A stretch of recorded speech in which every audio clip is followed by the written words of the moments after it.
Et au Havre cesse le travail pour exiger la réintégration de 2 de leurs militants.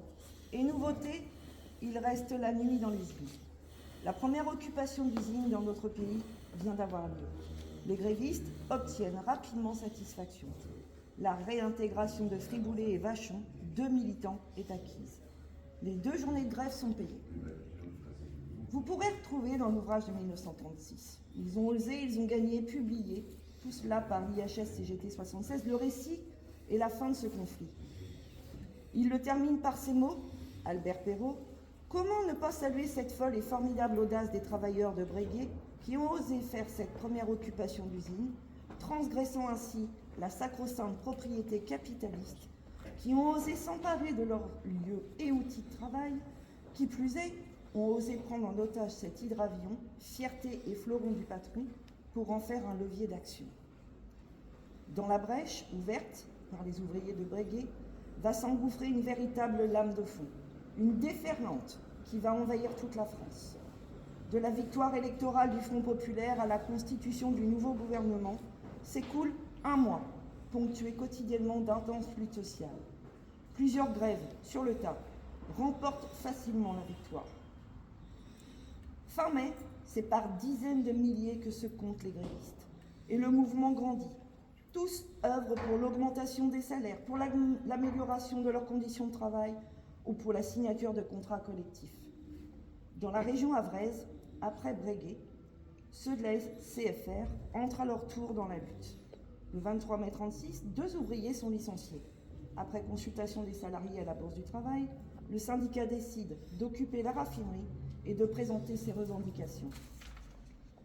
Face à la multiplication des grèves et occupations, il apparaît rapidement que seule une négociation globale peut répondre à la masse des revendications. Le 8 juin, au matin, l'accord de Matignon est signé entre la CGPF, Confédération Générale de la Production Française, et la CGT. Une première mondiale dans l'histoire du capitalisme industriel. Les accords de Matignon, puis l'adoption par le Parlement les 11 et 12 juin de la loi sur la semaine de 40 heures, les congés payés, la possibilité de réaliser des conventions collectives vont renforcer l'idée chez les grévistes, mais surtout dans les professions qui, jusqu'ici, ne sont pas en grève, qu'il est possible de faire reculer le patronat et l'obliger à appliquer les accords et les lois. L'Union départementale des syndicats CGT de Seine-Inférieure estimera à 90 000 le nombre de grévistes occupant les entreprises et à 250 000 le nombre de salariés qui ont revendiqué avec succès. Au Havre, on dénombre 108 grèves, la plupart avec occupation. Dans les semaines et les mois qui suivent, les accords de Matignon, les grèves avec occupation vont poursuivre face à la résistance patronale. Les patrons restent les patrons et les patrons de combat, comme le dira Benoît Frachon en juin 1936. Comme à l'usine Schneider d'Harfleur, les 2300 travailleurs cessent le travail le 10 juin. L'occupation sera brève et ne durera qu'une journée, les négociations avec la direction ayant abouti le jour même.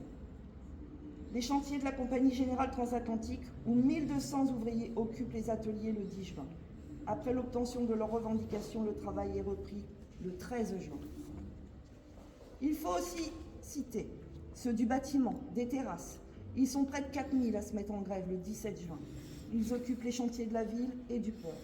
Ils réclament un contrat collectif et 50% d'augmentation des salaires. Ils obtiendront 31%.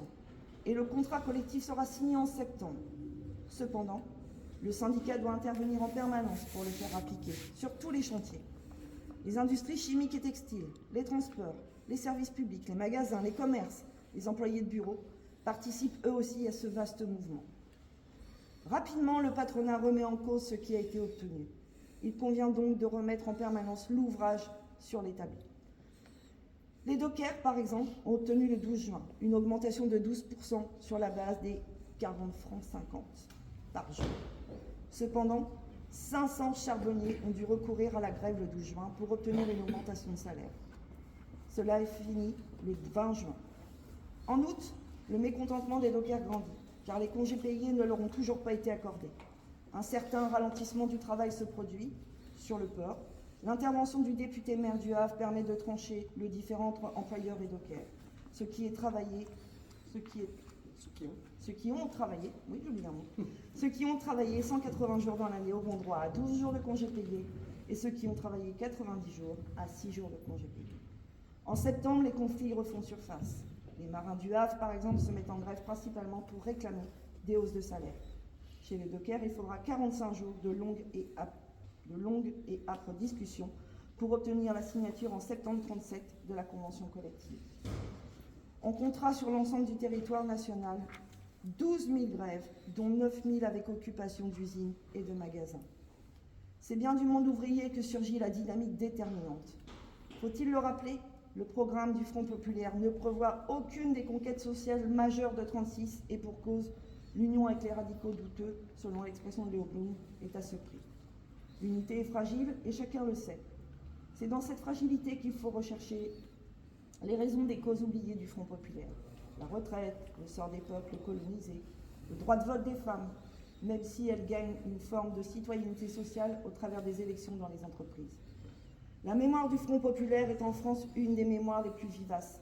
Bien que l'expérience n'ait duré que quelques mois, cette vivacité tient bien évidemment à l'ampleur des conquêtes sociales arrachées au patronat.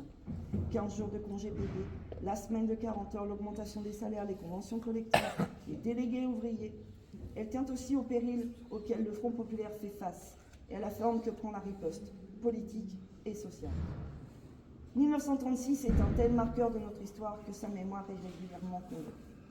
Que ce soit pour appuyer une exigence d'unité face au péril de l'extrême droite, comme cela fut le cas moins de 2 heures après l'annonce de la dissolution de juin 2024, mais aussi pour rappeler le rôle essentiel et déterminant des grèves, de la mobilisation des salariés et du mouvement social. Dans le monde syndical, les grèves de 1936 ont marqué si profondément notre histoire sociale que les mouvements sociaux qui le suivront seront complètement comparés, mesurés, analysés à son échelle. 1936 est assurément un moment charnière, un moment de rupture à plusieurs titres, y compris dans une dimension anthropologique au travers d'une dignité retrouvée, dans les luttes et de conquêtes qui changent la vie, comme les congés payés ou la semaine de 40 heures.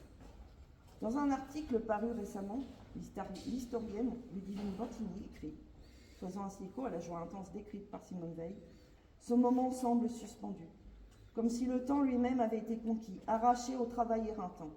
À défaut d'être une révolution politique, le Front populaire apparaît comme une révolution sensible, une transformation, justement, du rapport au temps. Puis elle ajoute, cette image, si puissante soit-elle, tend à effacer ce qui en constitue pourtant la condition même. Une conflictualité interne, en même temps qu'un rassemblement. Une unité forgée dans un élan. Comme pour questionner le présent. Merci les camarades. Bravo.